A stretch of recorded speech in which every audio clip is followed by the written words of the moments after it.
ओहो बाबु के हो यो यस्तो फुलेको? यो 12 मासे आँप हो आमा।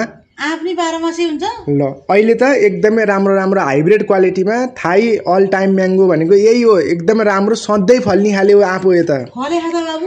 अब यो देख्नु भएन कस्तो राम्रो कोपिला लागेको, ले हेर्नु त 4वटा हाँगामा 4वटै फुल लागेछ।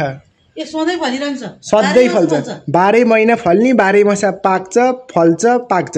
यसको बिरुवा छैन बाबु? यसको बिरुवा चाहिँ हाम्रो यो पालुङटार नर्सरीमा रहेको छ नि, जति चाहिदो यति यसको बिरुवा टनक्कै छ हामीसँग। यो बिरुवा मलाई नि चाहियो बाबु 5वटा। ल तपाईले म लैजान्छु। यो बिरुवा चाहिँ एकदमै ठुल्ठुलो हुने, गुलियो, कोया सानो हुने र एकदमै 12 महिना फल्ने र फुल्ने। आँप पनि 12 महिना फल्दो रहेछ त बाबु? हो, अब यो भनेको विदेशी जात आँप हो नि त, विदेशबाट लिएर आएको। लास्टै मन पर्यो बाबु। हेर अहिले अब सिजन नभएको बेलामा नि यसरी आँप फुलेको देखेको त मैले पहिलोचोटि हो। अनि चाहिँ यो आँपको बिरुवा मलाई 5वटा चाहियो। छ हामीसँग यो पालुङटार नर्सरीमा यो आँप 100वटा पिस छ। यदि तपाईलाई पनि चाहिन्छ भने हाम्रो नर्सरी सम्पर्क गर्नु होला। भनेपछि आमालाई कतिवटा पिस चाहियो? 5वटा पिस बाबु। ल तपाईहरु पनि यस्तो 12 मासे थाई भेराइटीको अल टाइम मन परेको बाबु यो आँप।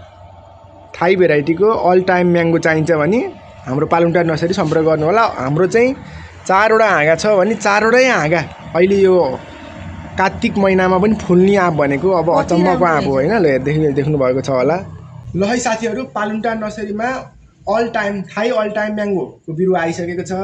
तपाई पनि यसरी नै यो 12 महिना है वर्षैभरि यसरी यो आँप फलाउन चाहनुहुन्छ भने यस्तै बिरुवाहरू 12 मासे आँपको बिरुवाहरू चाहिन्छ भने हाम्रो पालुङटार नर्सरीमा सम्पर्क गरेर लैजानु होला। हेर्नु त यो 4वटा हाँगा छ, 4वटामा असोज कार्तिकमा फुलेछ भनेपछि यो कस्तो होला भनेपछि आफै विचार गर्नुस्। एकदमै राम्रो थाई अल टाइम म्याङ्गो।